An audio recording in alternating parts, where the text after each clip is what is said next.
2D Bomberman uses RNG. There may be some predetermined power-ups, and some games might have predetermined layouts, but generally speaking, the placement of power-ups and soft blocks is generated randomly, both in campaigns and in battle mode. Unless you're a speedrunner doing some RNG manipulation with the right timing from startup, you cannot predict what the layout of a stage will be and where which power-ups will be. Let's start up Bomberman 93 on the TurboGrafx. Let's do battle mode and choose stage 2. Here's what it looks like. Let's start it again. Here's another layout. Try again, another layout. The 5 spawn locations for the maximum of 5 players in the corners and center are kept free, but the rest of the layout is randomized. Seems to be working as intended. Right? Why am I showing you this then? Alright, I'm going off the cuff here for extra dramatic effect. Let's just hook them up in TurboLink here. Now, I bet you $1 million that when White Bomber spawns in the top left here, there is going to be a little hook shape to the right of him. Let's get it started. Let's do a 1-win match. Are we gonna see it? Yep, there it is. There's a little hook shape. Now, I bet you $1 million there's going to be 1 bomb up and 1 fire up in those blocks. Hooray! Alright, now as we go to the bottom here, we are going to see a fire up in the very bottom one, the one I'm about to bomb here. If you can't see that screen, check that screen. They're showing the same thing. Yeah, there's the fire-up. Now, I bet you $1 million there is going to be a skull right above here. Yay! And there is going to be another skull on the left. Hooray! Now, this skull is slow, and the other skull is also slow. Cool. Let's try this again. This is all one continuous recording for the extra dramatic effects. Ta-da! It's the same layout. And here is going to be 1 fire up and 1 bomb up. And here's going to be another fire up. And down here, past the first layer, we are going to see another fire up.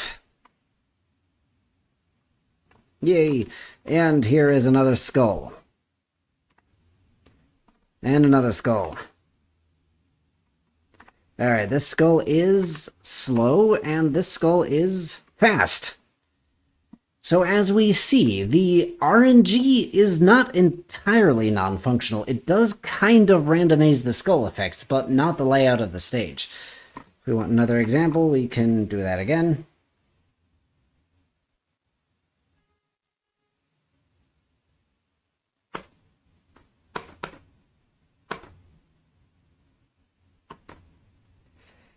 Alright, it's the same layout again. Let's bomb this. It's going to be 1 fire up and 1 bomb up. Down here is going to be another fire up. Over here is nothing, and then a fire up on the bottom. Followed by a skull in the middle there. And another skull. This time around, this skull is slow, and this skull is fast. Huh. Go figure. So, for whatever reason, the game doesn't properly randomize the stage when running in TurboLink. You don't have to trust just that footage. If you check a much earlier upload where I recorded some TurboLink, you will see the exact same stage layout there too. And in fact, I am not the first person to point this out. This person commented in the TurboGrafx subreddit, mentioning that 15 years prior, they had played some Bomberman 93 in TurboLink and noted that nothing was randomized. So, Bomberman 90 only had 1 stage, and that stage is playable in TurboLink, with proper randomization. Bomberman 93 has 8 stages and a bunch more power-ups, but the TurboLink still only has that 1 stage. It must have been an afterthought that they never properly tested. By the time of 94, they didn't bother having a TurboLink mode at all. For how obvious this glitch is, it makes sense it hasn't really been documented.